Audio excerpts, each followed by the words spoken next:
الرحیم. آج کا ورڈ ہے ایمانسپیشن.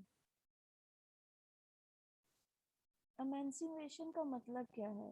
ایمانسپیشن کا مطلب ہے to set free from restrictions, یعنی کہ پابندیوں سے آزادی. ایمانسپیشن کا لفظ زیادہ تر عورت کے لفظ کے ساتھ استعمال ہوتا ہے، اور اس کے لیے کچھ کوٹس ہیں جو یہاں پڑھتے ہیں تاکہ ہم ایمانسپیشن کو فکرے یا جملے میں بھی استعمال کرنا سیکھ لیں، اور ساتھ ہی ساتھ جینڈر اسٹڈیز اور سوشیولوجی کے اسٹوڈنٹس کو بھی اس لفظ کو سمجھنے میں کچھ مدد مل جائے. نیلسن منڈیلا نے کہا تھا کہ ہم کبھی بھی پوری طرح آزادی حاصل نہیں کر سکتے جب تک کہ ہم عورت کو تمام طرح کی جبر یا زبردستی سے آزاد نہ کروا دیں. Freedom cannot be achieved unless the women have been emancipated from all forms of oppression. ایک اور کوٹ ہے کہ 19ویں صدی میں عورت کے اوپر جو بندیوں سے آزادی کی مہم تھی وہ انہیں حقوق دلوانے سے زیادہ ایک انا کا مسئلہ رہی ہے، اور یہ تاریخ میں اس بات کی شدید تصدیق ہے کہ کیسے اپنی ذات کے لیے آواز اٹھائی جائے. Emancipation of women has made them lose their mystery. عورت کی شخصی آزادی نے اس کے کئی رخ سے پردہ اٹھایا.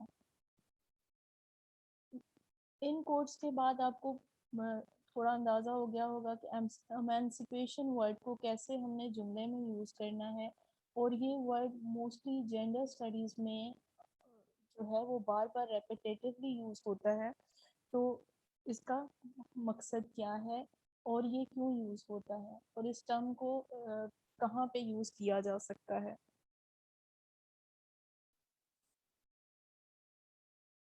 اب ایک بہت امپورٹنٹ چیز آتی ہے کہ ڈفرینس کیا ہے وومن امپاورمنٹ میں اینڈ ایمانسپیشن میں. تو اس میں بنیادی فرق یہ ہے کہ امپاورمنٹ کو بنیادی طور پر عورتوں کی صلاحیتوں کو بروئے کار لاتے ہوئے اس کے برابری کے حقوق دلوانے کا نام ہے، کہ جہاں عورت جو ہے وہ خود اپنے زور بازو پر اپنے آپ کو سنبھال سکے.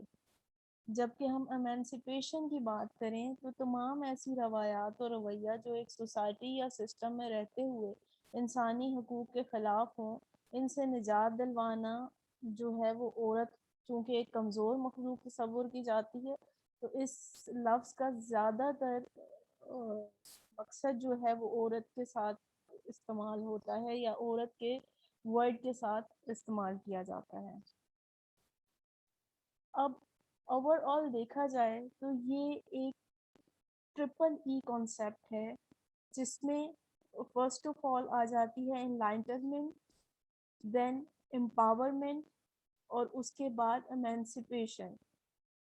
انلائٹنمنٹ مطلب روشن خیالی، اویئرنیس اسے ہم کہتے ہیں، کہ جب آپ کو اپنے رائٹس کی اویئرنیس ہوگی تبھی آپ اس کے بارے میں یا اس کے لیے کام کرنا شروع کریں گے، اور پھر آپ امپاور ہو سکتے ہیں. اور امپاور یہ کہ جب آپ کو اپنی صلاحیتیں ریئلائز ہو جائیں تو تبھی آپ بااختیار ہو کے سوسائٹی میں اپنا رول پلے کر سکتے ہیں. اور اس کا اینڈ رزلٹ یہ ہوتا ہے کہ آپ ایمانسپیشن کی طرف چلے جاتے ہیں، یعنی کہ آپ کو نجات مل جاتی ہے اس غلامی سے جو آپ کے بیسک ہیومن رائٹس آپ سے چھین رہا ہوتا ہے. ایسے یہ سارے ایسے الفاظ ہیں جو جنرل اسٹڈیز کے اسٹوڈنٹس کو بار بار سننے کو ملتے ہیں، اور اس کا مطلب یہاں پہ جاننا ضروری تھا. تو یہ سب اسی سے ریلیٹڈ تھا کہ وومن ایمانسپیشن کیا ہے، امپاورمنٹ کیا ہے، تاکہ اس بیسک کانسیپٹس کو سمجھا جا سکے. Thank you.